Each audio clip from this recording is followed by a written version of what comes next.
Baiklah teman-teman, selamat pagi semuanya. Hari ini Monday Inspiration kita membahas mengenai handling objection, jadi mengatasi penolakan. Nah, pembicara kita sudah ada di sini, ada Bapak Chandra. Jadi teman-teman, tadi yang seperti saya jelaskan, kalau ada pertanyaan kita akan bahas. Jadi teman-teman boleh kasih pertanyaannya, masih kita tampung. Ini sudah ada 7 pertanyaan ya. Kita sudah bisa mulai ya. Sudah bisa kita mulai, Kocang? Yo. Baiklah. Hai. Malam. Pagi. Malam pun.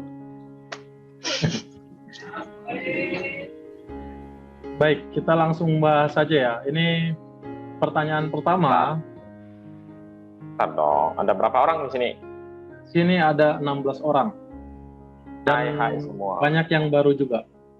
Oke, karena banyak yang baru, kita akan lumayan banyak yang baru ya. Oke, siap. Nah, teman-teman yang baru pun kalau misalkan biasanya kan ada kepikiran gitu ya kan, kepikiran nanti kalau aku nawarin ini ditolaknya kayak gini gitu. Nah, itu boleh aja, nggak apa-apa, tanya langsung. Kalau mau dari chat, nggak mau ketahuan nama pun nggak masalah. Kita akan bahas. Siapa tahu terlalu apa ya namanya, introvert. Jadi kita akan bahas tetap, teman-teman masih boleh tanya. Bisa kita mulai? Pertanyaan pertama. Ini pertanyaan pertama ini yang paling sering ya. Paling sering rata-rata agen mau yang baru, yang lama pun masih sering menghadapi ini. Yaitu dia sudah punya asuransi rumah sakit gitu loh.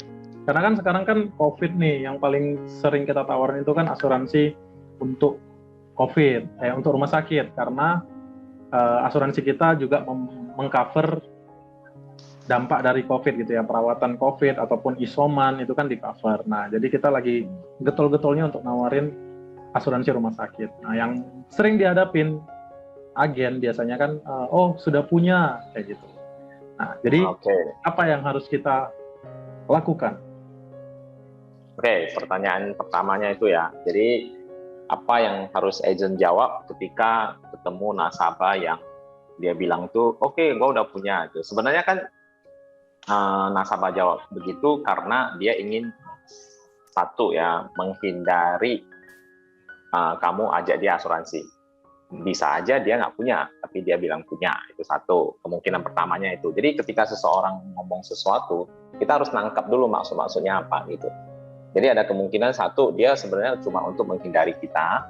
Oke, kedua, dia benar-benar ada gitu, tapi dia nggak tahu itu apa gitu, cuma ada aja gitu. Ya kan? Jadi teman-teman harus tahu dulu. Jadi sebelum saya menjawab handling objection yang seperti itu, gue pengen pastiin dulu 3 hal ini ya.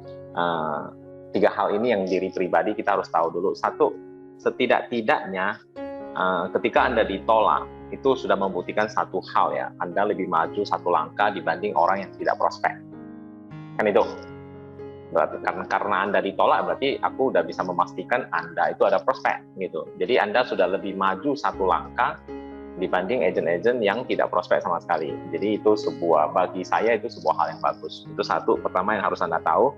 Kedua, sebelum Anda bisa menghandle sesuatu, Anda harus menghandle diri Anda sendiri dulu gitu. Dalam artian ketika Anda berada di dalam satu conversation, percakapan yang komunikasi yang di dalam prospek itu, Anda harus bisa menghandle itu semua dulu, jauh sebelum Anda menghandle orang lain gitu. Pertanyaan, maksud aku adalah seberapa tenang Anda menghadapi itu, seberapa kalem, seberapa santainya diri kamu gitu ketika objection itu datang. Itu jauh lebih penting ya. Oke. Nah, ketiga yang harus Anda tahu adalah kadang orang nasabah itu bukan menolak asuransinya, tapi dia menolak orang tersebut gitu. Itu kenapa omongan yang sama, sales talk yang sama diomongin oleh agent yang berbeda, itu hasilnya bisa beda. Benar nggak? Jadi harus pastiin itu dulu semua hal, baru Anda bisa lebih tahu, oh ternyata gue selama ini, karena gini jujur, ada agent yang merasa gue udah belajar banyak nih tentang objection, tentang segala macamnya, saya udah terangkan sedetail itu, saya udah copy paste, adaptasi dan segala macamnya, tetapi tetap aja kenapa banyak orang yang nolak gitu. Berarti ada sesuatu yang sebenarnya ada beberapa kesalahan mungkin, apakah saya agentnya yang bermasalah atau memang calon-calon nasabah yang Anda pengen prospek itu yang sedang bermasalah, kan gitu. Jadi Anda harus tahu dulu situasinya semuanya lah itu, oke? Jadi untuk menjawab pertanyaan itu yang tadi ini sih sekilas tentang apa ya? Tentang diri kita, tentang pola pikir kita dulu. Tapi pada akhirnya kita perlu hal-hal teknikal yang untuk menjawab nasabah ya pada umumnya, oke? Jadi saya akan kasih jawabannya. Itu yang pertama, yang tadi itu yang di L katakan ke saya itu objectionnya itu adalah saya sudah punya asuransi, kan gitu kan. Nah biasanya apa yang saya lakukan ketika menerima omongan seperti itu adalah saya tentu akan mengiyakan ya, semua orang tahu ya, kita jawabnya iya, habis itu tapi, jawabnya iya tapi, kan gitu kan. Tapi yang maksud saya adalah tapi yang bagaimana yang membuat orang itu dengarnya lebih enak gitu kan. Biasanya gini, kalau agent terburu-buru, mereka akan langsung menyerang gitu, menyerang dalam artian ya yang kamu beli itu udah cocok belum, udah gini belum, udah begitu kan, langsung dicerca begitu banyak pertanyaan-pertanyaan yang membuat nasabah itu jadi ketakutan itu biasanya, ya kan? Oh ini pasti minta gua tutup nih, ini pasti minta gua ini nih gitu kan. Nah jadi yang bisa Anda lakukan adalah apapun jawabannya dari nasabah, Anda harus tetap tenang dulu. Satu, lu tenang dulu. Yang kedua, lu iyakan dulu. Oh, berarti bagus. Pas banget dong, gue ketemu orang yang peduli sama orang yang mau beli asuransi, kan? Pas banget gue ketemu sama nasabah yang dia peduli sama keluarga. Jadi kita garis bawahi dulu. Berarti Anda adalah orang yang memang peduli banget sama keluarga. Karena itu Anda beli asuransi, kan gitu. Nah, maksudnya pertebal dulu bahwasanya dia adalah orang yang benar-benar peduli gitu. Kadang mungkin sebenarnya dia juga nggak gitu peduli, cuma ya kalau pas ada family atau siapa yang minta beli ya dia beli aja gitu kan. Nah sekarang kan begitu udah oke, mereka udah setuju, dia udah agak tenang, ya kita bisa bilang tadi tenang kok, pasti aku yakin banget banyak pasti agent-agent yang Anda temui yang akan minta lihat proposal, lihat asuransi kamu yang dulu gimana, dan biasanya nasabah itu pasti akan ketakutan. Biasanya itu nasabah itu akan udahlah nanti aja lah, lagi diberangkas lah atau apa-apa gitu kan, supaya nasabah itu tidak lagi beli yang baru ataupun mungkin disuruh suruh tutup, nanti buka lagi yang baru, kan begitu kan. Jadi kita kasih tahu dulu kecemasan mereka di depan. Oke? Itu kasih tahu dulu semua itu yang membuat mereka itu nanti mereka akan malah terbalik gitu. Oh, enggak juga lah gitu. Nah, gitu. Jadi tahu ya teman-teman ya. Kecemasan yang saya sudah tahu, yang apa yang mereka rasakan, saya akan ngomong duluan gitu. Tapi tenang kok, aku tahu nanti pasti Koko merasa aku nanti akan minta asuransinya gimana, ya nanti gini cocok nggak, bla bla bla segala macamnya kan gitu kan, sehingga harus tutup yang lama, buka tutup atau nambah lagi, sedangkan keuangan juga belum tentu bisa kan gitu kan. Kasih tahu dulu semua ini sehingga dia akan lebih nyaman lagi gitu. Nah tapi setelah itu ngomong, kita asumsikan, kita bermain analogi sekarang ya. Tapi gini kok, aku pengen kasih tahu, seandainya saja lah hari ini kita nggak duduk, kita nggak ngobrol tentang asuransi ini, oke? Maka kondisi yang terjadi pada Koko sekarang adalah, ya kan? Kok nggak ada suaranya? Beneran nggak ada suaranya? Ada. Hah? Ada kok. Maksudnya suara peserta? Ada, jelas suaranya. Suara saya jelas ya? Jelas. Oke, maka justru yang jelas kok, oke. Justru yang harus kita justru begitu udah oke, saya akan kasih tahu. Oke, katakanlah hari ini kok kita nggak pernah bahas asuransi sama sekali. Oke? Kita nggak pernah bahas asuransi. Kita duduk cuma ngobrol santai. Kita nggak pernah bahas asuransi sama sekali. Maka posisi Koko yang sekarang ya, posisi bapak, posisi ibu yang sekarang adalah ya begini gitu. Yang gimana? Yang yang bapak ataupun ibu yang beli asuransi yang pertama itu gitu. Lu kasih tahu posisi dia yang seperti sekarang. Kira-kira posisi yang seperti sekarang, ya kan? Apakah memang sudah sangat cukup gitu? Karena orang yang bisa merasa cukup itu harusnya dia tahu dia belinya apa gitu. Karena kalau kita tidak melihat itu semua kembali, maka kita masih akan tetap mengeluarkan uang untuk sesuatu yang jika terjadi jika terjadi sesuatu itu tetap tidak bisa menolong banyak gitu. Tapi kita masih tetap bayar loh. Kondisi sekarang, kok nggak ketemu saya pun itu masih tetap bayar. Dan bayangkan kok, kita aja sudah rela membayar sesuatu yang jika terjadi masalah yang lebih besar tidak bisa menolong kita, tapi kita tetap rela bayar. Kondisi Koko sekarang seperti itu, kemungkinan seperti itu. Jadi kita ngomong satu-satu.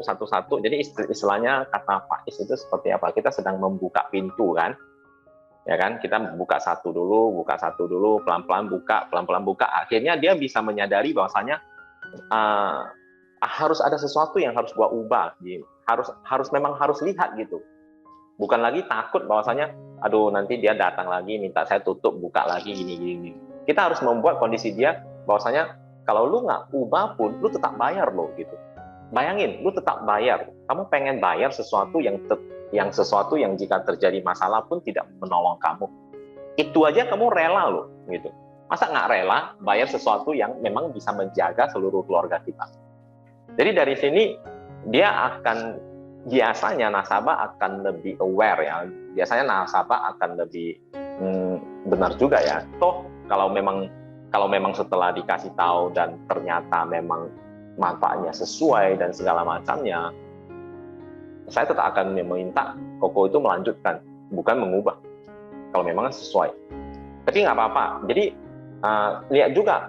Jadi saat itu posisi agent harus melihat bahwasanya apakah ini bisa gua dorong dalam artian secara relationship, secara apakah bisa gua langsung dorong, langsung push untuk melihat proposalnya. Itu satu.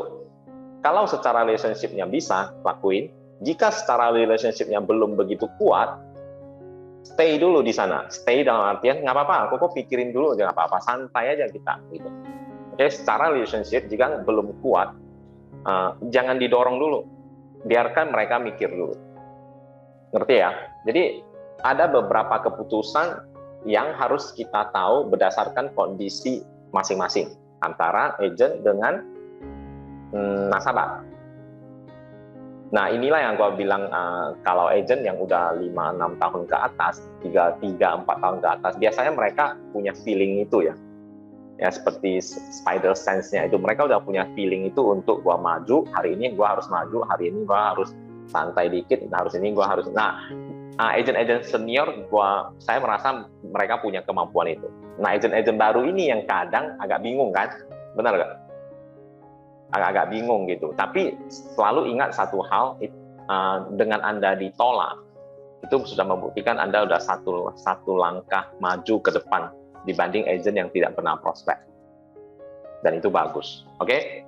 Jadi pada akhirnya Anda harus tahu ya kapan harus maju, kapan harus berhenti ya. Intinya Anda sudah melakukan yang terbaik dalam hal menghandle objection. Oke? Jadi kuncinya itu adalah itu setuju dulu di sana ya, dia ngomong apapun setuju dulu, baru nanti difokusin ke keluarga ya. Berarti lu adalah orang yang memang peduli sama keluarga. Ketiga, baru kasih beberapa analogi. Saya paling suka pakai analogi yang seperti saya bilang ya. Katakan hari ini kita nggak ketemu. Kamu akan menjalani kehidupan seperti ini, ya kan? Kamu tetap pada polis kamu yang sebelumnya. Yang mungkin saja itu bagus untuk keadaan sekarang, cocok keadaan sekarang. Yang mungkin saja itu udah off gitu, maksudnya udah lewat masanya, yang belum tentu bisa menjaga kamu gitu. Dan bayangin, kamu rela loh bayar gitu. Kamu rela loh bayar terus-terusan untuk sesuatu yang tidak begitu bisa menolong kita jika terjadi resiko yang lebih besar. Apakah kerelaan itu itu aja lu rela gitu, masa lu nggak rela bayar sesuatu yang lebih bagus, lebih apa gitu. Nah itu pelan-pelan masuk dari sana. Jadi jangan, biasanya kan agent akan langsung kan, straight banget gitu kan. Kamu belinya asuransi apa? Cukup belum? Kalau dulu mah, sekarang dulu gini-gini. Kalau sekarang udah beda loh, dia udah one bed loh, two bed loh, limitnya berapa? Kita langsung menyerang seperti itu dan mereka pasti akan berusaha mungkin bertahan. Oke, itu untuk menjawab pertanyaan pertama. Oke, kayaknya nggak perlu diulang. Kalau saya jadi nasabahnya pun pasti saya udah berubah pikiran sedikit lah. Setidaknya udah mulai tawar lah gitu ya kan. Nggak terlalu kayak yang kayak tadi gitu loh. Oh aku udah punya gitu. Nggak terlalu besi ya. Pintunya udah terbuka. 1 pintu, 2 pintu udah terbuka lah kalau mendengar jawaban seperti itu. Tapi nggak tahu teman-teman apakah udah jelas nggak kalau misalkan pertanyaannya seperti penolakannya itu seperti yang tadi, sudah punya asuransi. Nah, kalau jawabannya seperti yang dipaparkan oleh Coach Chandra, kira-kira teman-teman gimana? Bisa tangkap atau enggak? Nanti kasih responnya ya. Kasih jempolnya dong, jempol. Responnya gimana?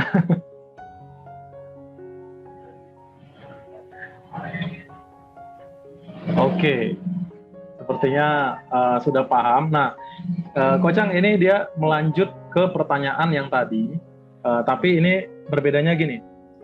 Ini disuruh tunggu dulu karena memang nasabahnya bukan hanya punya polis saja, tapi baru aja beli 2 polis. Jadi baru beli 2 polis dengan agennya yang sama mungkin ya.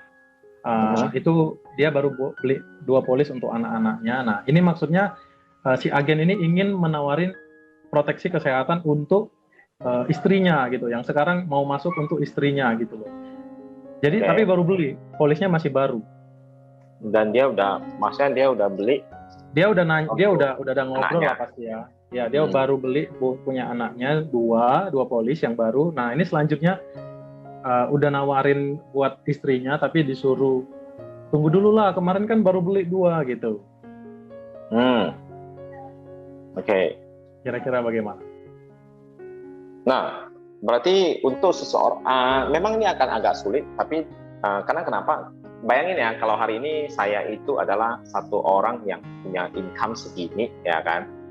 Tiba-tiba aku diminta beli polis yang segitu gitu kan, itu pasti akan ketakutan, ya. Memulai itu akan ketakutan. Seperti kalau sekarang saya mikirin biaya bulanan untuk gua beli asuransi. Saya sebenarnya terkejut juga gitu dengan berapa polis yang saya miliki sekarang kan. Saya sebenarnya kalau diminta langsung beli pada saat itu dengan angka segini, saya mungkin akan bilang tidak juga sih gitu. Jadi memang ini harus bertahap ya, bertahap. Jadi kita beli, misalnya saya beli apa dulu, UP jiwa saya dulu karena saya penanggung jawab, saya pencari nafkahnya dan lain-lain. Nah, nanti baru pelan-pelan naik-naik. Bayangin, seorang agen asuransi seperti saya aja, saya itu bukan beli langsung semua gitu. Harus pelan-pelan satu. Karena kita belum terbiasa istilahnya di auto debit ataupun membayar sebuah tagihan yang berkepanjangan seperti itu. Jadi kalau memang misalnya dia sudah beli asuransi untuk anak-anaknya gitu kan, berarti kan itu sudah menunjukkan satu sinyal bahwasanya ya dia memang sudah cukup lumayan untuk mengerti gitu kan, mengerti bahwasanya saya butuh asuransi. Nah sekarang kan waktu dia butuh asuransi, dia kan milih, dia pasti akan memilih apa? Sepertinya gua sehat, sepertinya istri saya sehat, kalau anak-anak ini agak masalah ya kalau masuk rumah sakit kan gitu kan. Akhirnya dipilihlah anak sebagai asuransi kesehatan, karena manusia itu pasti logikanya itu dia itu apa ya, menghitung kalkulasi. Itu kenapa banyak orang lebih suka beli orang tua kan dibanding beli diri sendiri gitu. Meskipun diri sendirilah pencari nafkahnya gitu. Tapi kenapa orang tua lebih diprioritaskan? Karena mereka menghitung itu semua. Orang tua kemungkinan besar ya maaf Saka lebih gampang sakitnya ya kan. Lebih kemungkinan pass away-nya kan gitu. Itulah kenapa mereka lebih fokus di sana. Padahal yang lebih penting kan sebenarnya pencari nafkahnya. Benar gak? Karena pencari nafkah bermasalah 1 kali aja, seluruh keluarga ini bisa berbahaya, kan gitu. Jadi paling kalau ketemu kondisi seperti ini, saya sih nggak akan gitu cepat minta dia beli lagi sih. Cuma saya akan kasih tahu beberapa edukasi tentang sebenarnya perencanaan keuangan. Nah, saya akan cerita yang tadi gitu. Sebenarnya saya bisa memaklumi kenapa Koko beli duluan sih untuk anak gitu, ataupun boleh langsung tanya lah gitu. Intinya jawabnya tetap sama ya. Samanya adalah kita tetap harus menghargai orang yang oke, berarti Koko udah lumayan lah ya, aware banget sama asuransi. Itulah kenapa mau beli asuransi kesehatan. Tadi bilangnya tuh asuransi kesehatan ya untuk anak. Ya, asuransi kesehatan untuk anak baru beli. Oke, berarti udah beli asuransi kesehatan ya, memang benar-benar fokusnya ke kesehatan. Kan kebanyakan malah gue lihat adalah beli asuransi pendidikan gitu, ya kan? Ada orang yang beli asuransi pendidikan. Nah, berarti kita harus bilang, berarti ya Koko udah aware banget sama asuransi, dan itu hal yang bagus ya, gitu. Setuju aja semua gitu. Dan bagus sih kalau memang merasa barusan beli dan takutnya kalau saya minta beli lagi, nanti takutnya gini-gini. Kita ngomong itu aja. Nanti pasti takutnya, waduh ini tambah lagi ya kan, beban biaya yang belum tentu nanti gini-gini. Kasih itu aja biar dia merasa kamu mengerti ya posisi saya gitu.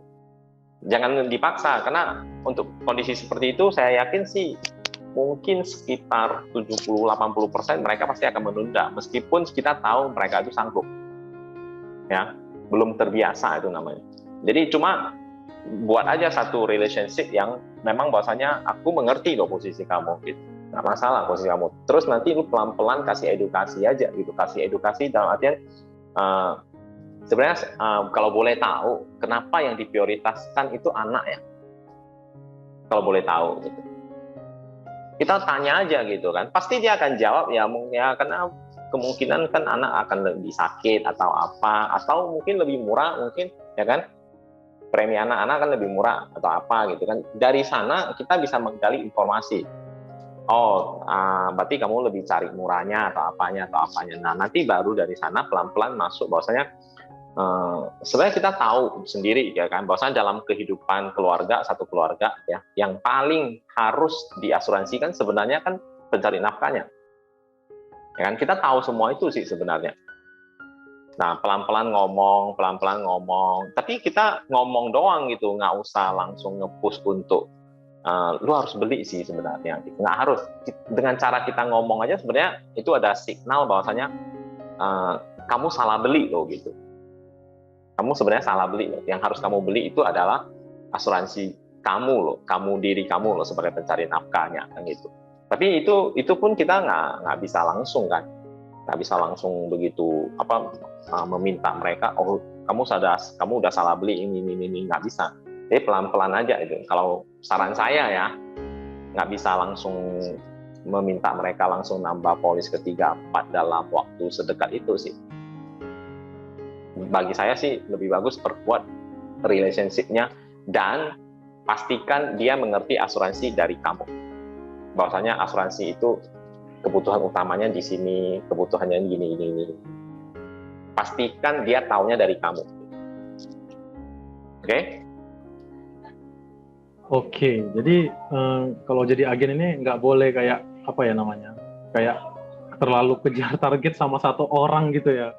Jadi kayak kita harus terus kayak tarik ulur, kasih edukasi gitu sampai dia benar-benar kayak, oh ya aku memang butuh ini gitu. Itu baru rasanya closingnya pun enak jadi.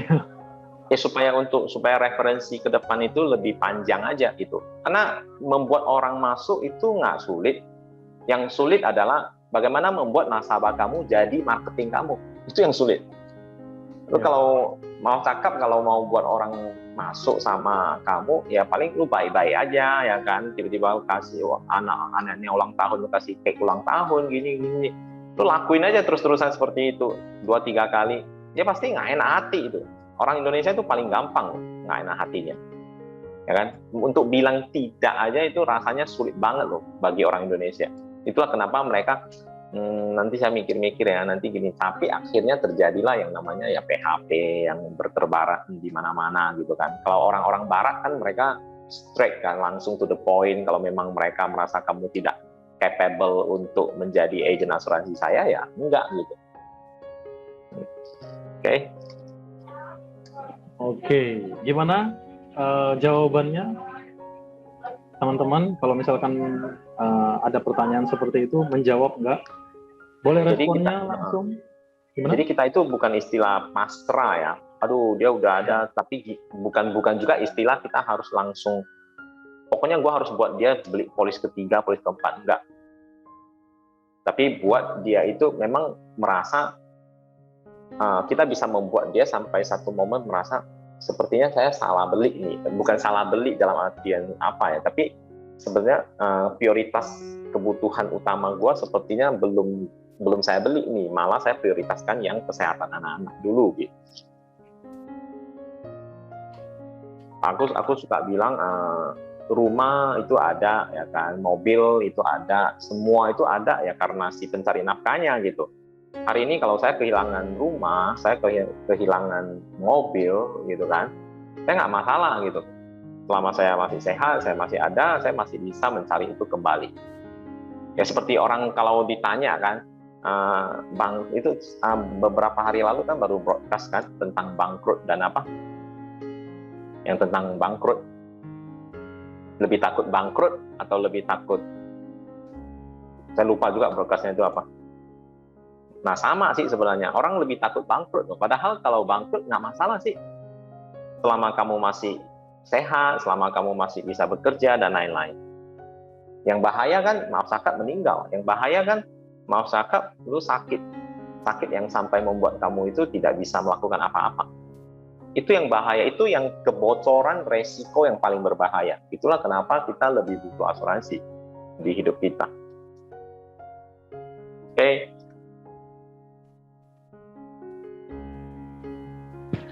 Oke. Sebelum kita lanjut, saya mau ingatkan lagi teman-teman ini yang baru join. Kalau teman-teman ada pertanyaan, boleh di chat ke saya atau di inbox juga boleh. Atau kalau mau ada pertanyaan langsung raise hand. Karena hari ini kan kita handling objection. Kita sudah ada beberapa pertanyaan, ada 7 pertanyaan dan kita sudah bahas 2 pertanyaan. Nah, bagi teman-teman, kalau misalkan masih ada pertanyaan, boleh langsung di chat. Atau kalau mau ngomong langsung boleh, atau kalau tidak mau tunjukin nama juga boleh, chat saya langsung. Nanti kita akan bahas pertanyaannya yang dari teman-teman, biasanya penolakan apa sih yang kita dapat dari calon nasabah kita, seperti itu. Nah, ini kita sudah bahas 2 pertanyaan. Oke, kita next ya, Ko. Nah, pertanyaan selanjutnya, ini kan lagi masa pandemi kemarin, ada beberapa yang ada dampak lah sama perekonomiannya. Jadi lagi susah keuangan karena pandemi kan kayak gitu. Itu kira-kira bagaimana? Berarti dalam artian ya nggak ada uang kan? Itu ya mau bilang sebenarnya kan? lagi nggak ada uang lah gitu. Tapi karena lagi COVID kan, bawa COVID nih sekarang jadinya nggak ada uangnya. Ya, kalau mau ini kalau kita bahas teknikalnya yang secara sopan, secara umum ya kita setuju ya kan. Ya, saya setuju bahwasanya pokoknya kita setuju ya kan. Kita itu sekarang lagi menghadapi pandemi ya, otomatis perekonomian juga lagi sulit, semua lagi serba sulit kan gitu kan. Kan ngomong enaknya kan seperti itu ya kan, baru pelan-pelan kita ngomong ya, sesulit apapun sebenarnya ini adalah soal prioritas. Kalau pribadi, kalau misalnya ada orang tanya jawaban mereka ke saya adalah gitu, saya sih biasanya kalau saya pribadi, saya akan bilang, lu bayangin sekarang saya bukan agent, saya itu dokter. Gimana ceritanya? Bakal beda nanti jawaban kamu, bener. Bayangin sekarang saya itu dokter ya, bukan agent. Begitu gua agent, lu ngomongnya begini ya. Begitu saya dokter ya kan, saya bilang 200, itu harus 200. 300 lo harus 300, 100 lo harus 100. Dan somehow gue yakin lo ada nanti. Jadi mari kita jangan bahas tentang ekonomi dulu lah, kan gitu kan. Mari kita jangan bahas tentang ekonomi. Karena kenapa? Gue berani garansi satu hal, agent asuransi tidak pernah cari orang yang tidak punya uang. Tidak pernah cari nasabah yang tidak punya uang. Nah di sini akan ada satu gengsi ya kan? Kalau lu masih ngomong lu nggak ada uang. Mana ada agent yang cari nasabah itu yang tidak punya uang. Teman-teman di sini emang mau prospek nasabah yang tidak punya uang? Pasti teman-teman udah dalam pikiran udah merasa ini harusnya bisa bayar, ini harusnya bisa bayar, ini harusnya. Semua orang pasti berpikir seperti itu. Jadi saya suka ngomong gitu, hari ini lu anggap gua agent asuransi, makanya ada kemungkinan lu ngomong begitu gitu. Karena kenapa? Katakan aja lu nggak usah ketemu gua hari ini, maksudnya kita nggak bahas asuransi, kita nggak ketemu, kita kalau ketemu pun cuma bahas hal biasa gitu kan. Ada kondisi di mana lu butuh uang banget gitu soal kesehatan itu, misalnya dokter nih ya, udah ngomong nih dokter ya kan, 100 juta, 50 juta, 150 juta gitu. Itu pun kita pasti bayar. Karena itu udah berhubungan dengan kehidupan seseorang, nyawa kan gitu kan. Nah, sekarang angka yang di dalam rumah sakit itu adalah angka yang tidak bisa kita prediksi, ya kan? Tidak bisa kita kontrol gitu. Sedangkan angka di asuransi preminya itu kita bisa kontrol gitu. Menurut kamu lebih gampang mana dikontrol? Angka di dalam premi asuransi atau angka di dalam rumah sakit? Lu tanya gitu, kadang mereka masih ya sebenarnya di asuransi kan lebih gampang. Ya udah, kalau begitu dengan kamu mengontrol asuransi di premi asuransi, kamu udah bisa mengontrol biaya-biaya di rumah sakit. Kalau soal lebih takut, lu pasti takut ini gitu kan, takut di billing rumah sakitnya. Kamu pasti lebih takut ini. Cuma karena kita kenapa berani fight? Karena ini masih seperti mungkin terjadi, mungkin enggak, mungkin terjadi, mungkin enggak gitu. Kalau di premi kan kamu udah pasti terjadi, harus bayar kan gitu kan. Kalau di sini, saya tahu nih resikonya gede banget nih, tapi belum tentu ada resiko juga gitu. Nah, karena itulah kita seperti seakan-akan kita sedang berjudi nih sekarang, ya kan? Kita berjudi nih, kena nggak ya? Kena nggak ya? Kalau nggak kena kan gua nggak usah bayar. Kalau kena, gua gimana ya nanti ya? Kita lagi bermain di sini. Tapi kalau di sini, kenapa orang banyak menolak di premi? Karena mereka udah merasa gua harus bayar tiap-tiap bulan gitu. Nah, coba kesampingkan tentang premi, tentang uang. Coba kesampingkan itu, coba kita mikirin. Selama ini kita berusaha mati-matian menjaga keluarga kita, melindungi keluarga kita. Coba fokusnya di sana, melindungi keluarga kita.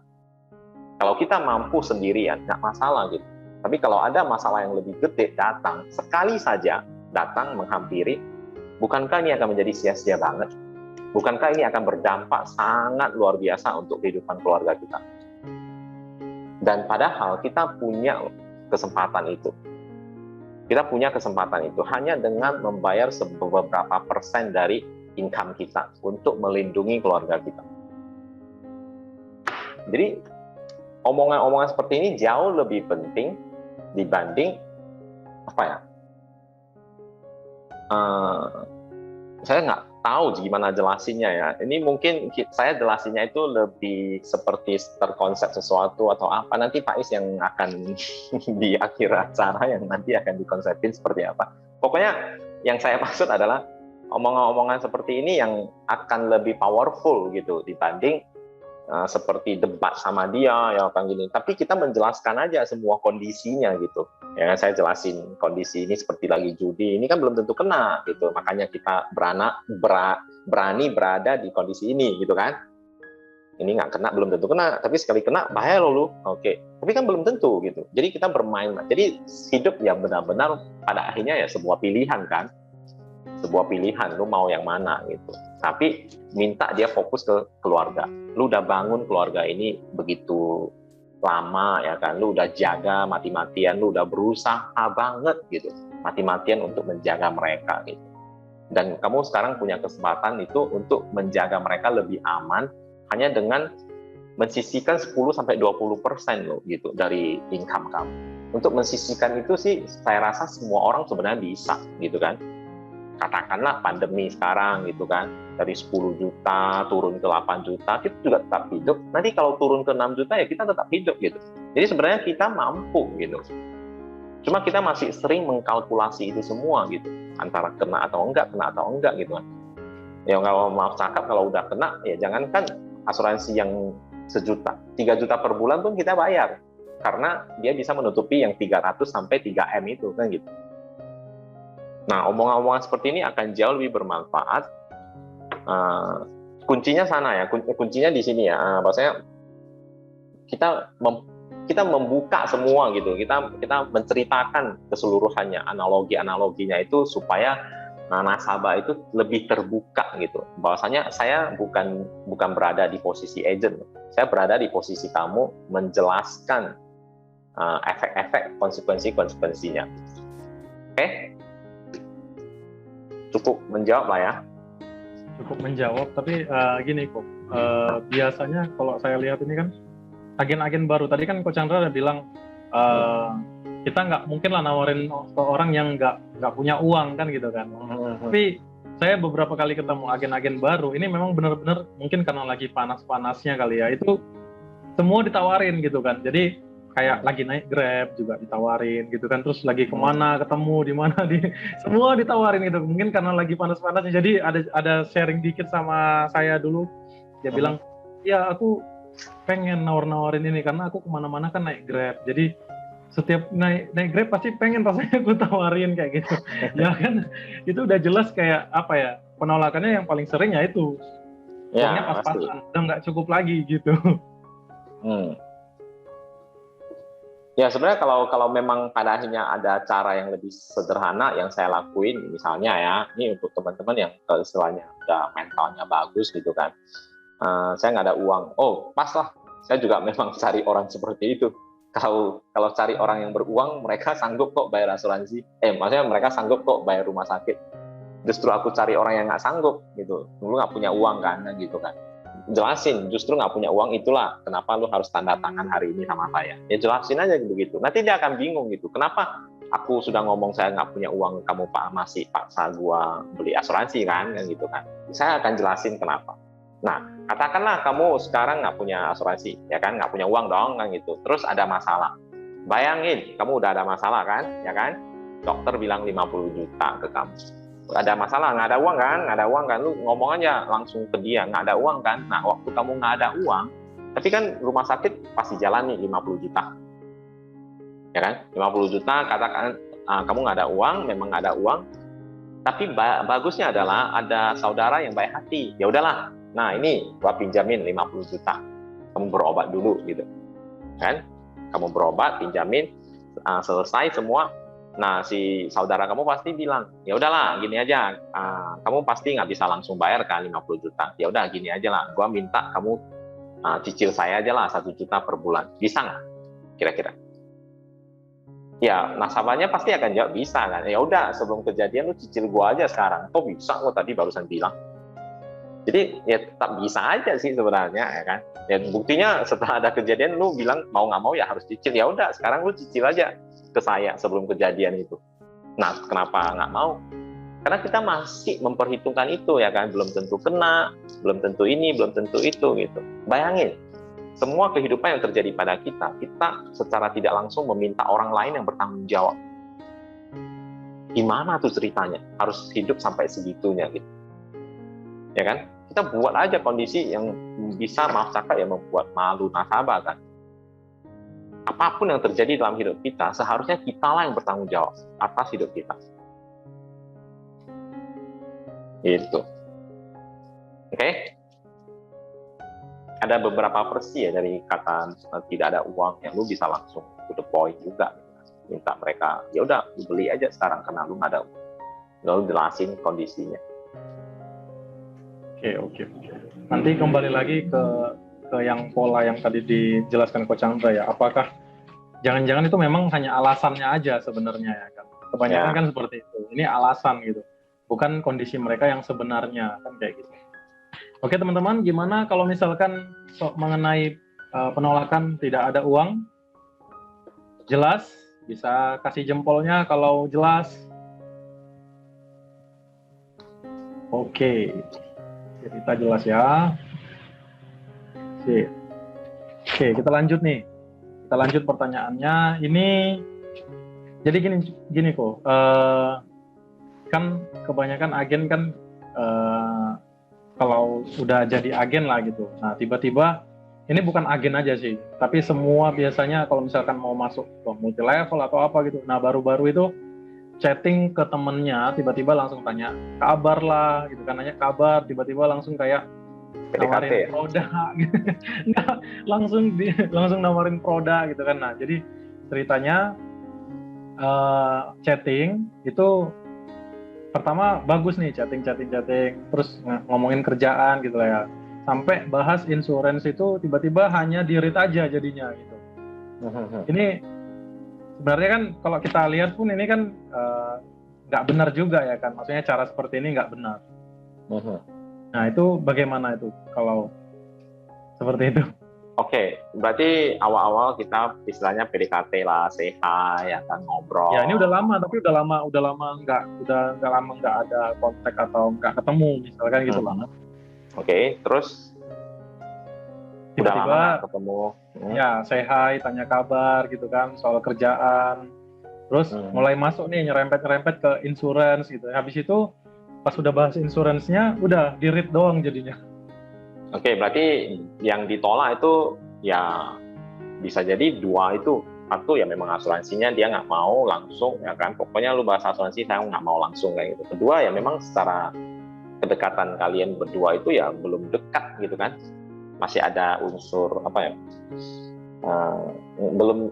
Kalau deket sih biasanya ya, kalau saya tahu ya, kalau misalnya nih saya prospek orang ya kan lewat WA ngobrol, saya mau asuransi ngomong sama ini, biasanya mereka ya nggak mau pun mereka akan balas ya, jangan dulu deh kan, nanti aja gitu kan, nanti ya paling saya gimana usahainnya gitu. Tapi kalau teman-teman berada di satu kondisi di mana saya ngecek mereka awalnya oke, terakhir pelan-pelan masuk ke asuransi, dan akhirnya setelah masuk asuransi malah di-read doang gitu kan, di-read doang.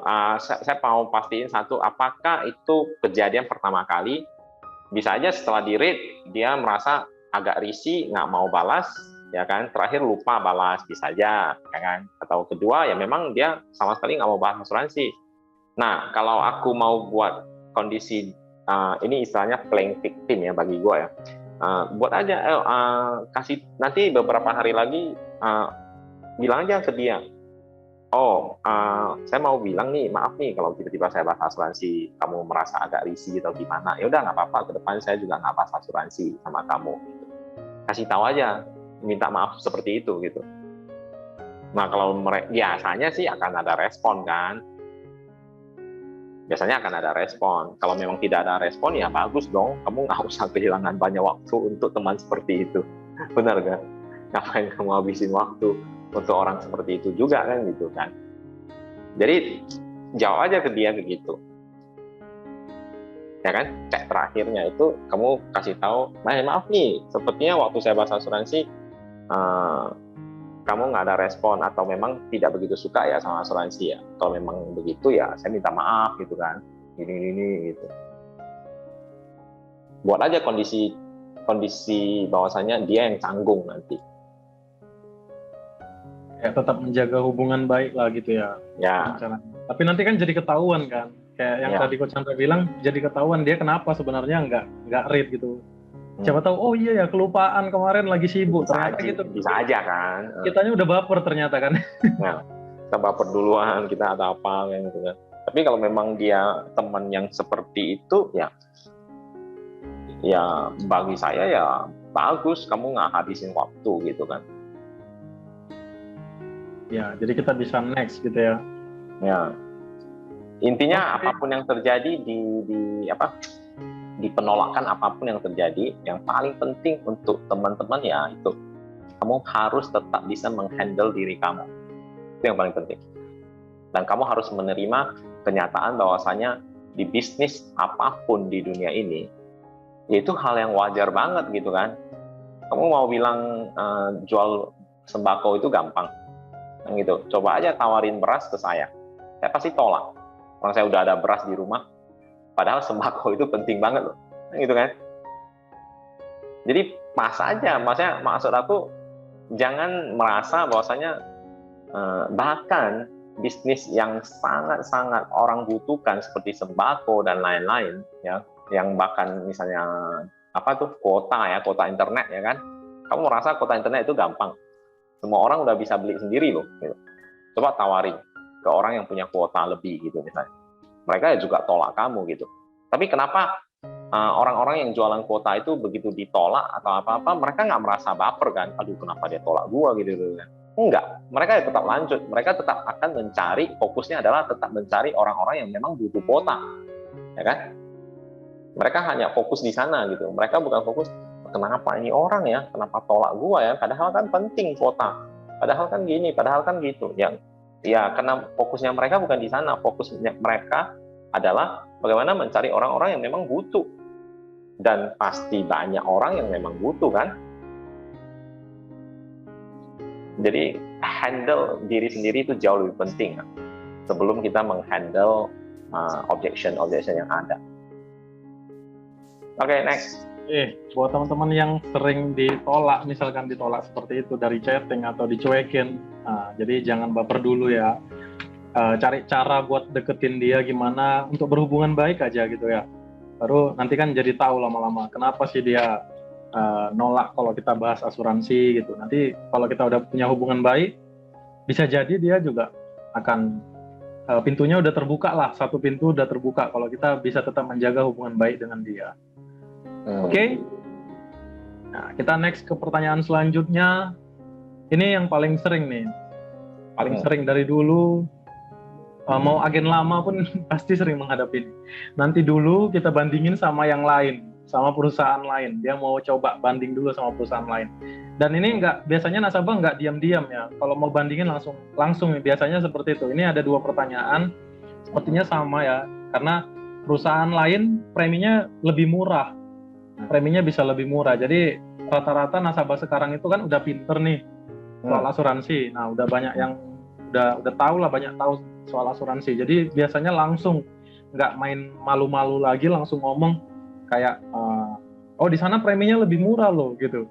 Jadi langsung kayak bandingin produk. Berarti bandingin produk lah berarti ceritanya. Ya, bandingin produk sama bandingin premi. Ini ada 2 pertanyaan sebenarnya. Tapi kan berkesinambungan kan produk yang saya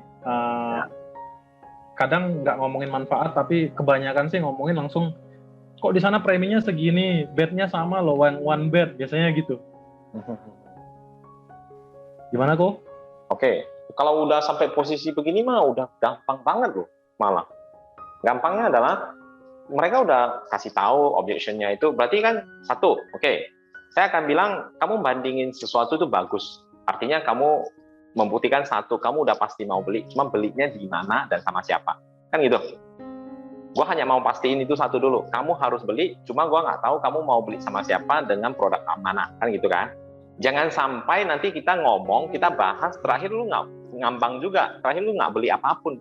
Karena kenapa? Kamu sibuk lagi bandingin dengan A, dengan B, dengan C, dengan D, kan gitu.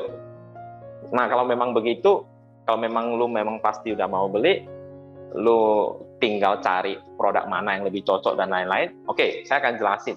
Saya akan menjadi agent asuransi universal kamu gitu. Saya akan menjadi agent si A yang kamu bilang produk A ini, nah perusahaan ini, perusahaan itu gitu kan. Lu bandingin. Oke, lu jadi orang seperti itu. Kamu bukan jadi orang yang berada di sisinya Panin.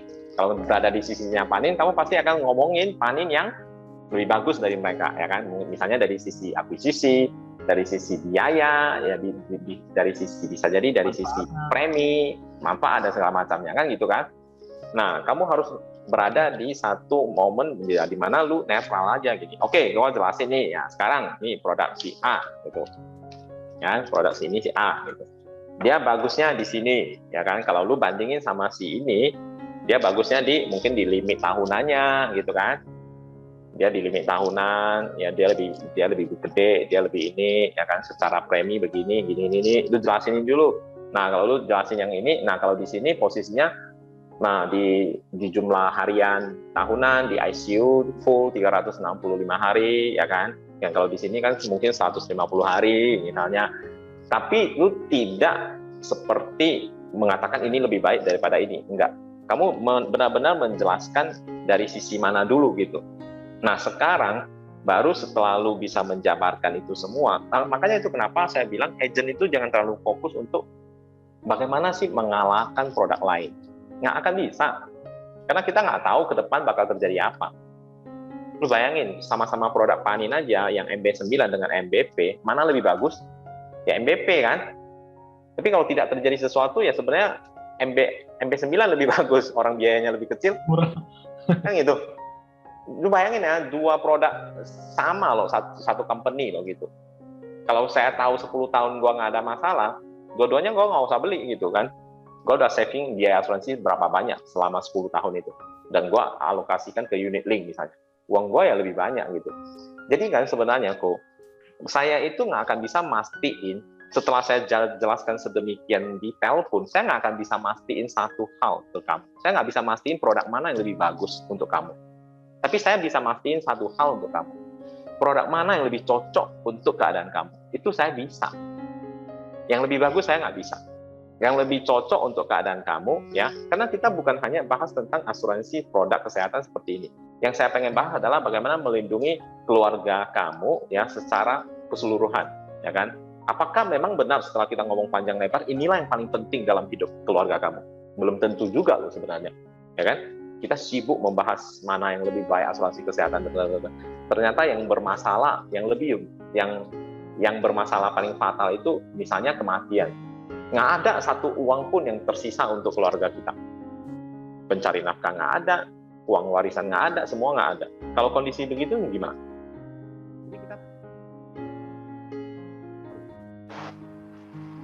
Aduh, mampus gua. Ada nasabah telepon, baru reject dulu. Jadi bentar ya. Di kalangkong lagi. Meeting kan. Aku minta apa dulu? Bentar aku angkat dulu. Oke, teman-teman. Kalau masih ada pertanyaan, boleh ya teman-teman. Ini kita sampai jam 8. Karena kita harus mengobati semua kendala-kendala teman-teman. Kalau ditolak itu kira-kira apa penolakannya. Nah, ini mumpung kita lagi bahas ini terkhusus, jadi boleh sambil ditanya, jadi kita bisa bahas.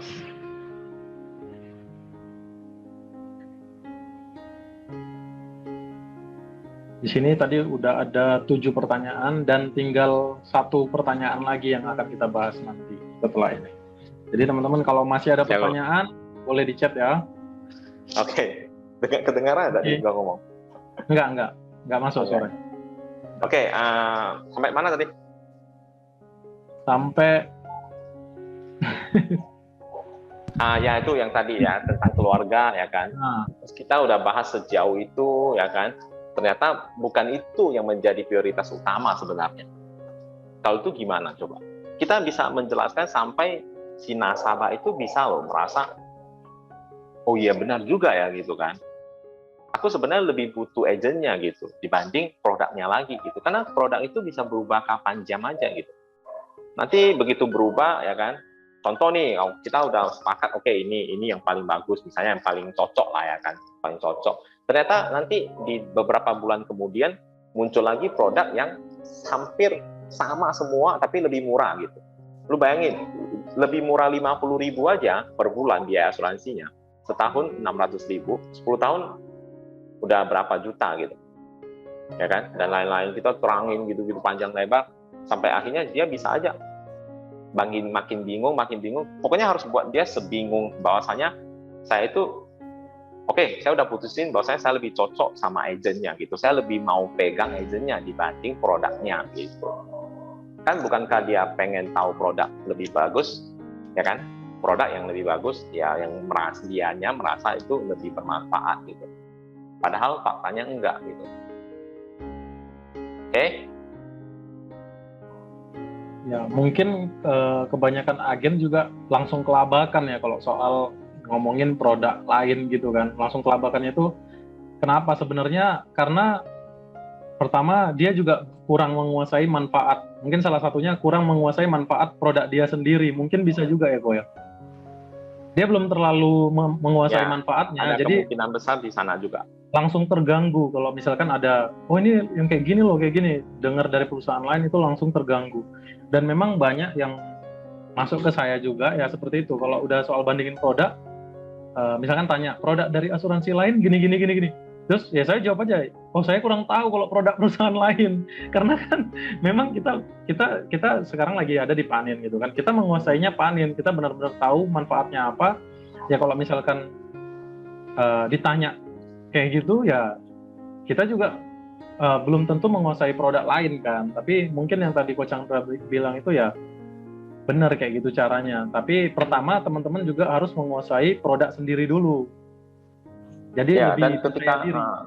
ketika teman-teman mau tahu oh di tempat sana gini ini ya paling gampang ya udah tinggal minta kirimin apa aja proposalnya, kan udah bisa diterangin nanti dari sana. Oh, produknya begini, nah lu kasih tahu begini. Nah, dari sisi ininya, nanti si perusahaan ini, agent ini pasti akan ngomong dari sisi ini, karena dilihat aja kan kita udah tahu nih, ya kan? Misalnya Panin menang limit, dia pasti akan ngomong limitnya dong, kan gitu. Ya. Nanti yang ini counternya gimana? Ya limit sebesar itu mana diperluin gitu. Emang ada yang kan gitu kan? Misalnya dari ICU yang 360 hari, ya kan? Emang ada orang masuk ICU sampai 360 hari 1 tahun. 30 hari aja udah kemungkinan meninggal kan gitu, ada bla bla bla, yang nggak perlu lah sampai 360 hari gitu. Dan pasti dong kita tinggal bolak-balikin aja ini semua gitu.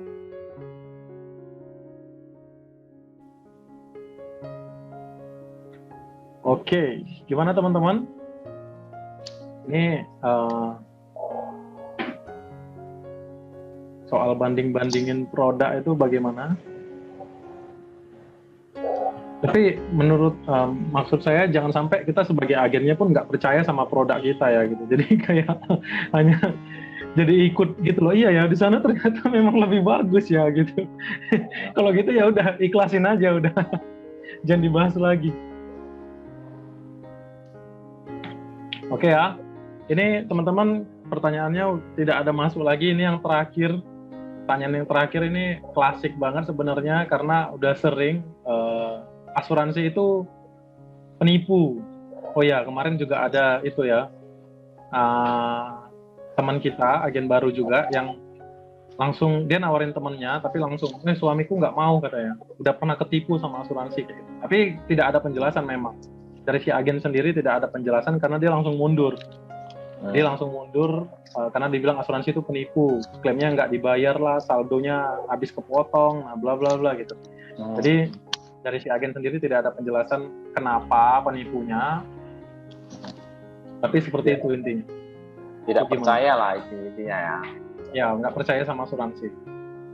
Ya, berarti kan kalau mau bagus yang formalnya ya kita bilang, nah, sebenarnya kalau saya berada di posisi yang Bapak ya saya pasti nggak akan percaya asuransi lagi kan gitu kan, namanya kita mengalami ataupun orang tua mengalami ataupun saudara kita mengalami kan gitu kan. Nah kita pasti akan bereaksi dengan apa yang terjadi di sekitar kita gitu kan. Kalau pasnya keadaan begitu ya kita nggak percaya gitu. Tapi kalau kita pas ngobrolnya sama 10 orang yang 10 orang ini merasakan manfaat yang luar biasa ya, yang bisa menolong mereka karena manfaat asuransinya, kita kalau dengar 10 orang itu ya kita ya menjadi suka asuransi, kita jadi percaya asuransi dong kan gitu kan. Jadi pertanyaan saya adalah kita bahkan kita mau percaya mana dulu gitu ya kan, mau percaya yang 10 orang itu atau yang 1 orang yang ini gitu misalnya, yang menjelaskan bahwasanya penipu lah dan segala macamnya gitu. Coba sebenarnya mana yang benar gitu, ada yang dibayar, ada yang nggak dibayar, ada yang gini, ada yang gitu.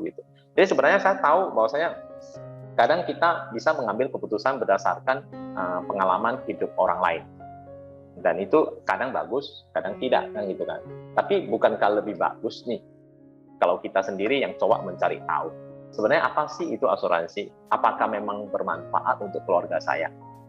Kalau memang setelah dengar dan ternyata tidak ada manfaatnya, ya kita saat itu ngomong tidak masih sempat loh, ya kan? Tapi kalau setelah kita dengar, kita tahu asuransi itu seperti apa dan bermanfaat, tidak beli juga nggak masalah, setidak-tidaknya kita tahu gitu. Jadi kasih tahu seperti itu mungkin akan membuat mereka itu, ya saya juga nggak minta kamu percaya sekarang kan gitu kan, namanya juga posisinya lagi tidak percaya. Masa kita ngomong sekali dia langsung bisa percaya? kan nggak mungkin juga yang namanya udah nggak percaya gitu. Tapi ya itulah yang gua bilang, pelan-pelan buka satu pintu ya kan, kasih penjelasan logis seperti ini, mungkin dia akan mencoba untuk menerima. Biasanya kalau kita ngomong agak santai, agak pelan, nggak menusuk, biasanya sih dia akan lebih adem sih biasanya. Jadi jangan juga minta dia langsung percaya ya, tunjukkan bukti klaim yang berapa puluh M. Nih 2 bulan lalu ya, Fani baru bayar nih 32 M ya, 27 M atau berapa M. Lu makin tunjukin dia makin emosi itu nanti. Jadi jangan tunjukin itu ya. Tapi kasih tahu loh bahwasanya betapa mengerikannya hidup kita jika hanya kita itu membuat keputusan berdasarkan pengalaman orang lain. Sedangkan faktanya kita itu ya hidup kita sendiri, ya kita yang harus memutuskan apa yang terjadi di dalam hidup kita gitu. Nah, kan cari tahu dulu, rasanya memang nggak bermanfaat ya tinggal tolak gitu. Nggak ada salahnya menghabiskan 10, 15 menit, 20 menit, bahkan 1 jam untuk mencari tahu sesuatu. Setelah cari tahu sesuatu, kita clear dengan itu, ya udah tinggal putusin. Kira-kira bermanfaat nggak? Kalau enggak, sudah. Kalau iya, ya udah. Itu aja. Saya rasa dengan ngomong begitu, orang akan lebih bisa menerima kita sih.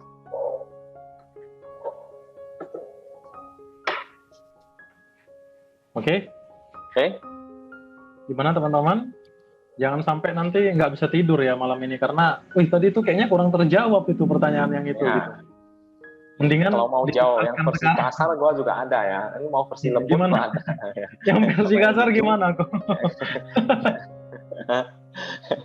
Oh, versi kasarnya juga versi kasarnya gimana? Orang Medan saya suka yang kasar-kasar. Pokoknya rasanya tuh, ya intinya sih, ya versi kasar kan harus terjadi jika kamu sama nasabah udah cukup dekat, kan gitu. Ya. Benar nggak? Ya, itu baru bisa main dong versi kasarnya. Kalau belum ya jangan. Aduh. Ya pokoknya saya kasih jawaban yang hari ini agak santai, agak pelan, agak seperti menunjukkan saya itu agent yang sabar banget ya kan. Padahal faktanya enggak. Saya sama nasabah ngegas banget. Ya karena Coach Chandra udah memiliki hubungan dulu kan sama nasabahnya, enggak langsung tiba-tiba baru ketemu langsung nanyain kabar, habis itu lu punya asuransi enggak gitu. Padahal belum pernah ketemu sebelumnya gitu ya kan, enggak gitu juga. Jawaban-jawaban hari ini adalah jawaban-jawaban yang dulunya saya gitu, yang waktu masih sama nasabah belum segitu dekat ya kan, masih santai, masih istilahnya ring 3 yang berusaha menjadi ring 1 gitulah. Jawaban-jawaban ini yang diperlukan kan, karena kita nggak akan bisa, saya juga nggak bisa memaksa saya kasih jawaban yang frontal tapi enak didengar. Ya enak didengar, kalau nggak closing ya ngapain kan gitu. Bagus jangan, bagus ikuti dulu ya omongan yang santai saya hari ini yang memang cocok untuk istilahnya agent baru yang mau merintis gitu. Oke. Kalau udah di ring 1 tinggal udah jangan banyak tanya, tanda tangan aja. Banyak bacot lu ya. Emang gua mau racunin kamu ya kan. Emang setelah persahabatan kita yang udah 20 tahun ini harus berakhir hanya karena lu nggak beli polis ya? Kan bisa aja begitu. Hanya karena polis 1 juta gitu ya. Oke teman-teman, terjawab.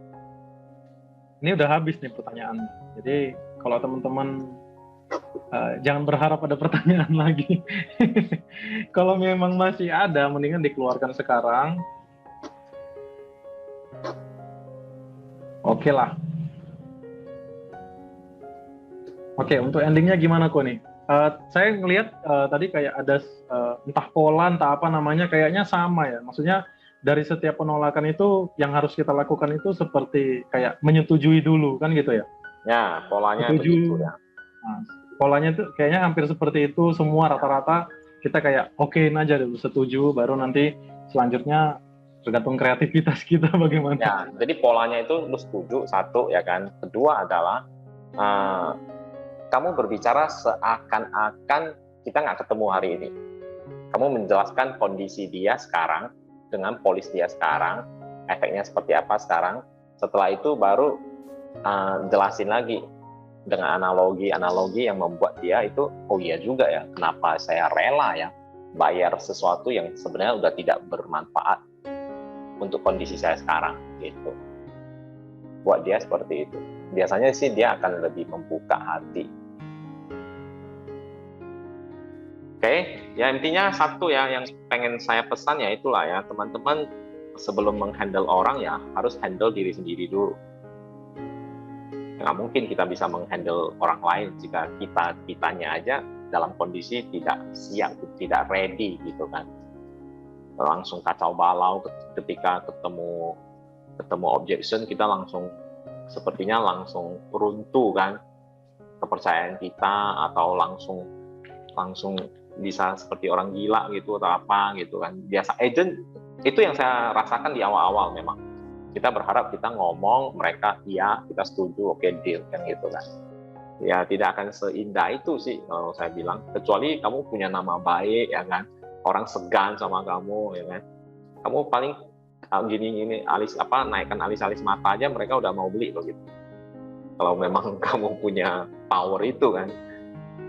Oke, itu aja yang bisa saya bantu hari ini sharing.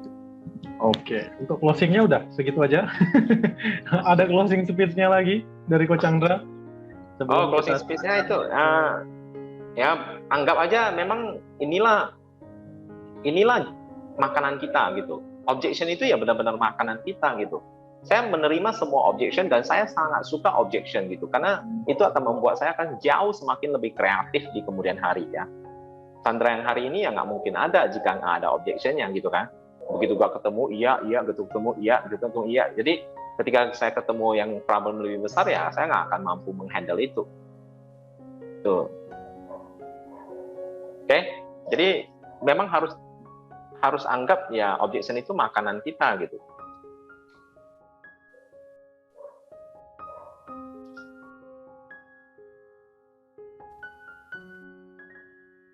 Belum buka, Al. Oke, sorry. Baik teman-teman, kasih responnya dong, jempolnya. Jadi kita tahu kan teman-teman memang mengikutin lah apa dari semua pertanyaan yang tadi sudah kita bahas. Oke, baik. Ada Ibu Suliani ya ini, iPhone Cindy ya. Dori. Tiba-tiba ada apartemen ya di Medan. Lagi panas-panas ini apartemen kayak. Udah malam loh, tapi tetap terang loh di sana. Luar biasa, ini lagi di negara mana ini? Oke. Baiklah, terima kasih buat Coach Chandra. Hari ini sepertinya terjawab ya teman-teman. Pembelajarannya luar biasa. Suhu Chandra, kata Pak Irwan ini, Suhu Chandra, makasih atas pembelajarannya Suhu katanya. Suhu itu guru ya. Oke, baiklah teman-teman, sebelum kita tutup training, saya mau serahkan dulu kepada Bapak Iskandar Wijaya. Tadi sudah janji di awal soalnya sama Coach Chandra. Oke teman-teman, suara saya jelas nggak ya? Jelas. Di sini agak suaranya agak di outdoor soalnya. Jadi teman-teman kalau bicara soal handling objection, saya sebenarnya tidak ada yang perlu ditambah sebenarnya kalau sudah Chandra ngomong soal handling objection, karena dia memang salah satu pembicara favorit kalau bicara handling objection. Di kantor-kantor lain juga udah sangat terkenal teman-teman. Nah, cuman supaya dapat bingkainya juga, saya mau ingatkan teman-teman bahwa kalau bicara handling objection, kita bicara keberatan, itu sebenarnya adalah hal-hal yang bisa kita prediksi. Dari dulu saya udah bilang, karena keberatan-keberatan orang di dunia asuransi itu sebenarnya dari dulu itu aja. Kalau dia nggak percaya, dia nggak punya duit, dia bilang. Dia nggak butuh, kemudian satu lagi dia tunda-tunda. Cuman 4 itu aja. Nanti dulu lah, cuma 4 itu aja. Cuman dimanifestasikan dalam bentuk yang berbeda-beda. Dengan gaya bahasa yang berbeda-beda. Ada yang pakai bahasa Hokkien, ada yang pakai bahasa Indonesia, ada yang agak keras, ada yang agak lembut. Tapi itu juga teman-teman. Jadi kalau itu sudah bisa diprediksi, harusnya sih tidak membuat kita kaget lagi kan sebagai agent. Itu paling penting. Karena bicara handling objection itu saya analogikan saja dengan COVID ya teman-teman, COVID. Sebenarnya COVID ini kan kalau kita itu hanya bisa mencegah. Terbaik sih mencegah. Yang paling baik itu mencegah. Jadi objection itu kalau bisa kita cegah di depan. Jadi kita harus tahu sebenarnya nasabah itu menolak kita sebagai agent atau menolak asuransinya. Supaya kita nggak baperan gitu loh teman-teman. Kalau dia menolak kitanya, berarti yang kita harus perbaiki adalah pembawaan diri kita. Jadi kita harus upgrade diri juga sih, cara ngomong, cara berpakaian, cara mungkin menampilkan diri di depan nasabah kita, cara kita mengetik ya, ketikan-ketikan kita itu juga sebenarnya ada seninya gitu loh, supaya dia bisa terima orangnya, kitanya gitu. Atau dia sebenarnya nolak asuransinya gitu loh. Kalau asuransinya berarti teman-teman bisa pelajari seperti yang hari ini ya kan, trainingnya. Oh, Pak Chandra kalau ketemu nasabah kayak gitu ya cara ngomongnya. Tapi kalau kita nggak bisa membedakan, sebenarnya yang dia tolak itu yang siapanya gitu loh, kitanya atau asuransinya. Kalau kita nggak tahu membedakannya, terakhir kita kayak nggak terarah gitu loh. Walaupun kita udah ikut handling objection udah 10 kali, 20 kali, tapi tetap saja kita kelabakan waktu benar-benar ketemunya gitu teman-teman. Nah kemudian saya balik lagi ke cerita COVID tadi. Yang terbaik memang mencegah. Kalau dalam hal ini, mencegah itu adalah lewat hubungan baik yang sudah dijalin gitu loh sebelum kita prospek. Itu mencegah banyak penolakan terhadap diri kita. Kalau mencegah penolakan dari asuransi, itu sebenarnya bisa kita cegah kalau kita caranya vaksin. Artinya gini, kalau COVID itu kan supaya kalau kita benar-benar terpapar gitu kan, tapi kita udah vaksin duluan di depan. Artinya kita sudah dikasih contoh penolakan yang kecil. Jadi udah dikasih virus yang sudah dilemahkan. Inti-intinya ya sebenarnya itu bagian dari pencegahan. Jadi supaya waktu benar-benar tolak itu, nasabah bahkan tidak jadi menolak gitu loh. Ah ini udah kebal ini agen gitu loh. Artinya apa? Artinya sebelum orang itu bilang tidak mampu bayar misalnya, kita duluan ngomong gitu bisa aja. Kok ngomong-ngomong kalau saya sih pengalaman bicara sama calon nasabah, begitu saya bicara asuransi, mereka langsung pikirnya itu premi harus bayar berapa, itu jadi beban, kemudian dia langsung mikir gimana nolak agentnya. Betul nggak kok? Terus dia bilang ya biaya hidup aja udah berat gitu kan. Jadi kalau kita yang ngomong duluan itu udah kayak vaksin, nasabahnya udah kayak nggak jadi ngomong gitu. Padahal tadinya dia udah rencana mau ngomong itu tadi, tapi ternyata kita udah ngomong duluan. Itu contohnya vaksin. Jadi kalau teman-teman pernah main kartu ya, kartu domino itu ada 11, 12, 13 sampai 6 sampai 66 gitu kan. Nah kan kita kayak main ular ya, nyambung. Itu bisa nggak kita prediksi kartu lawan? Kalau permainannya udah di tengah, kira-kira kartu yang kita pegang sama kartu sisa di tangan si lawan itu pasti kita tahu. Dan kita tahu kalau supaya dia nggak keluar 6-6-nya, kartu dia 6-6 itu kan gede kan, dia pengen keluarin itu, kita sumbat. Begitu ada 6, kita sumbat dia, 6-1, jadi munculnya 1 ujungnya. Akhirnya dia nggak jadi keluarin gitu loh, kira-kira seperti itu teman-teman. Artinya kartu-kartu nasabah itu sebenarnya kan kita sebenarnya sudah prediksi. Oleh sebab itu teman-teman pada akhirnya ternyata kita virusnya itu terlalu kuat ya. Masuk juga nih ceritanya, udah vaksin segala macam, kata orang kalau udah vaksin masih bisa kena gitu katanya. Oke, kalau kita udah cegah-cegah, objection itu bisa juga datang pada ujung-ujungnya. Tapi apa yang dikerjakan oleh tubuh kita kalau akhirnya virus itu benar-benar masuk? Akhirnya yang bekerja adalah imun tubuh kita sendiri, betul nggak teman? Itu analoginya ke agen asuransi adalah seberapa mental Anda terguncang. Kalau sampai Anda sudah praktekin semua ilmu yang sudah didengar dari Chandra hari ini, dipraktekin di tempat kejadian perkaranya yang sebenarnya nanti. Nasabah tetap nolak gitu loh. Apakah Anda masih punya imun yang cukup untuk menghandle-nya itu on the spot? Karena nggak mungkin lagi balik ke training dulu kan, tapi on the spot. Ujung-ujungnya apa? Ujung-ujungnya kalau memang benar-benar nggak bisa, dalam hal ini ya mungkin mohon maaf kalau pasien COVID artinya dia meninggal dunia, artinya kita nggak bisa closing case ini gitu. Tewas Pak, saya tewas Pak di depan nasabah, akhirnya nggak bisa closing lagi gitu kan. Sebenarnya ya sudah, untungnya adalah kita masih bisa hidup baru lagi, kita masih bisa prospek next customer gitu loh.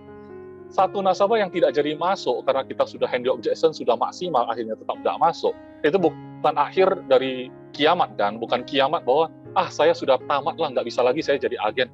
Nggak kayak gitu. Jadi bagi saya ketika nasabah benar-benar saya nggak closing hari ini, mungkin saya pulang, saya pelajari lagi di rumah, saya tanya lagi leader saya, mungkin itu akan jadi pembelajaran saya ke depan. Nanti kalau besok-besok saya ketemu nasabah yang sama atau mirip seperti itu, saya tahu bagaimana menghandle-nya. Bukankah begitu cara kerjanya vaksin? Bukankah begitu cara kerjanya virus yang sudah pernah kena, akhirnya kita sudah kebal berikutnya? Ya kan? Kalau teman-teman ada yang mungkin orang dekatnya atau diri sendiri sudah pernah kena virus apapun lah ya, entah itu cacar air, entah itu bahkan COVID gitu kan. Itu kalau sudah sembuh biasanya dia kebal gitu teman-teman. Jadi jangan sia-siakan pengalaman-pengalaman negatif kita di lapangan. Karena harusnya itu sudah menjadi kekebalan dan imun kita ke depannya teman-teman. Jadi jangan sia-siakan setiap kesempatan prospek. Apapun ujungnya, apapun akhirnya, lewat dari sana, entah itu closing atau enggak, teman-teman sebenarnya dapat sesuatu. Ya kan, ada imun kekebalan tubuh untuk aktivitas kita berikutnya, teman-teman. Nah, jadi ini kalau saya mikir sih, ini hanya analogi dari saya ya, supaya teman-teman punya gambaran lah bingkai. Jadi kalau yang Pak Chandra tadi jelasin di sepanjang training yang saya simak hari ini, sebenarnya itu sangat seperti kalau orang sudah sakit dikasih obat gitu. Sekarang dia udah sakit. Pertanyaan saya gini teman-teman, supaya gampang ya. Menurut Anda, closing ratio, artinya kalau Anda ketemu 10 nasabah, mungkin satu orang closing itu namanya 10% kan. Nah, beli polis ya 10%.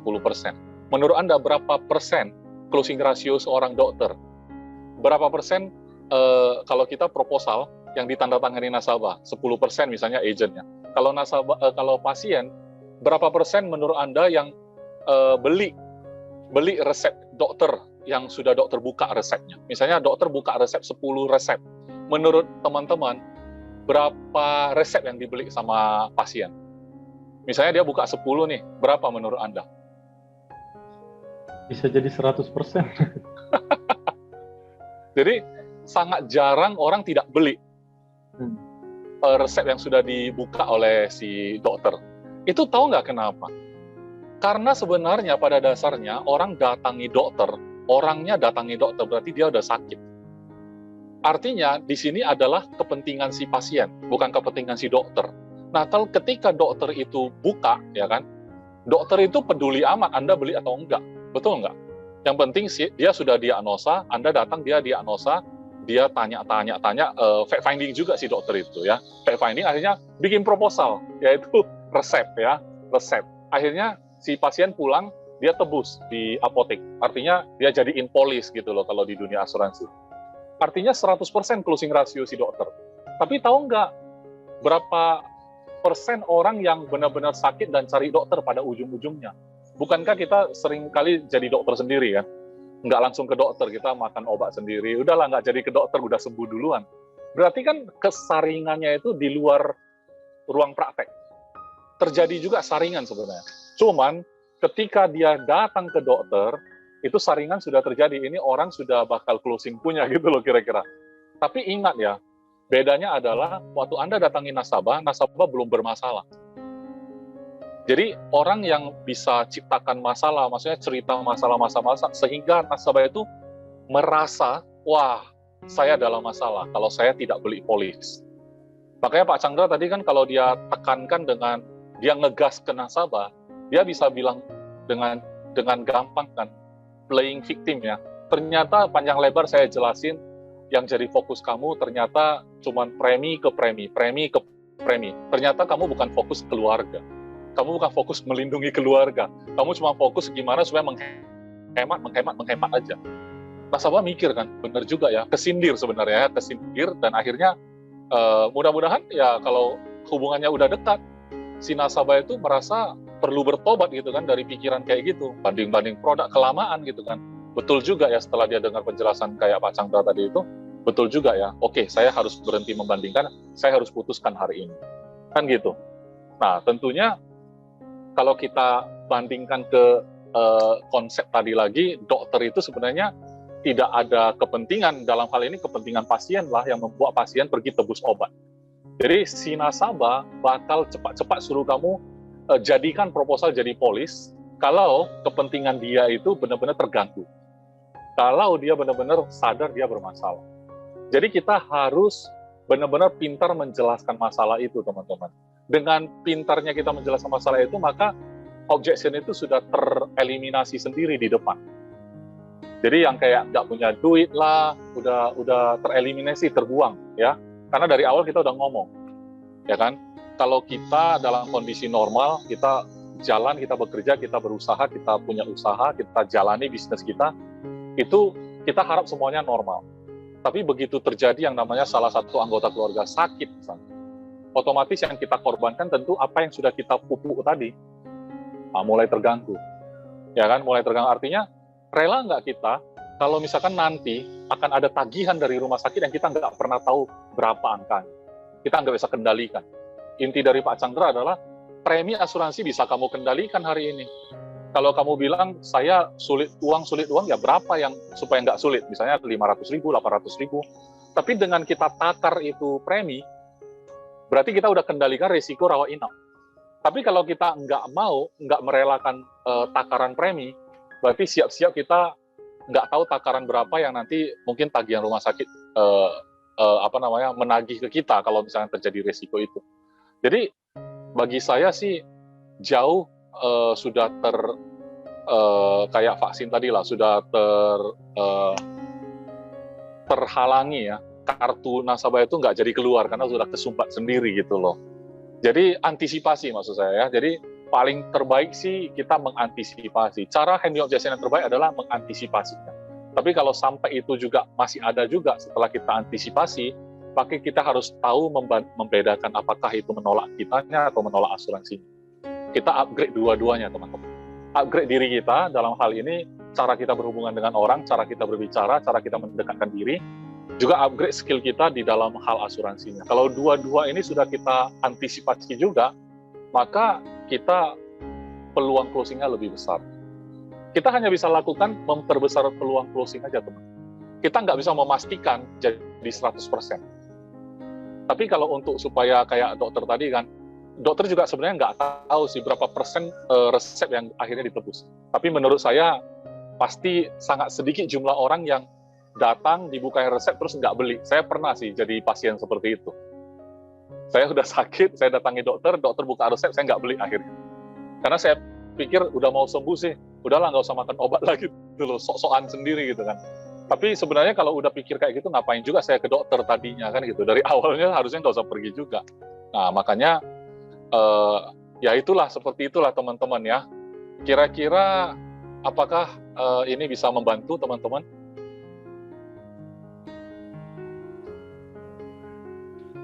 Dari El mungkin ada hal yang ingin, mungkin saya lupa, El? Oke, terima kasih Pak Is, sudah.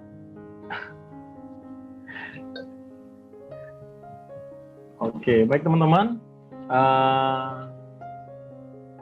Saya lebih mengharapkannya sih kalau misalkan teman-teman sudah mendengar penjelasan dari Coach Chandra, dari Pak Iskandar. Nah, yang saya harapkan itu penolakan yang dari teman-teman itu memang benar-benar itu dari pengalaman ya, pengalaman dari ketemu nasabah. Jadi kalau karena udah pernah ditolak, nanti penolakan selanjutnya jadi kebal kayak tadi yang Pak Is bilang, jadi kebal gitu ya. Bukan penolakan itu bukan hanya karena di pikirannya aja. Jadi belum maju pun ternyata si agen ternyata yang lagi nolak gitu, bukan si nasabahnya gitu. Nah, jadi gimana caranya? Ya, berarti teman-teman memang harus action gitu ya. Tapi kalau misalkan pun nanti setelah action dan menemukan penolakan yang baru dan tidak ada kita bahas hari ini, nah teman-teman nggak perlu takut karena teman-teman nggak perlu nunggu nanti kapan ya jadwal handling objection gitu. Nggak perlu, teman-teman bisa hubungin leader teman-teman sendiri gitu. Kita bisa hubungin leader kita. Pasti leader kita siap untuk membantu kalau misalkan kita ada pengalaman atau ada penolakan yang terjadi.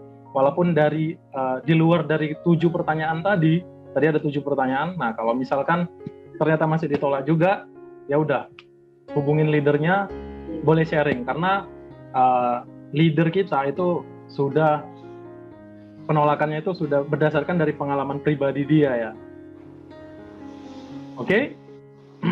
kalau saya lihat sih Chandra udah kayak penghasil vaksin. Tubuh dia memproduksi vaksin sendiri. Mau keluar virus baru pun dia bisa handle semua. Jadi saya harapkan ini bisa menular ke teman-teman di GM3 semua. Orang-orang kayak Chandra ini yang punya produksi vaksin sendiri ini loh. Mau nanti bermutasi lagi virusnya, dia juga bisa keluarin vaksin yang baru. Ya teman-teman, apapun objection yang bakalan nanti berkembang lagi, teman-teman sebenarnya bisa handle sendiri juga. Kalaupun masih ada kendala, cari leader seperti yang El katakan tadi.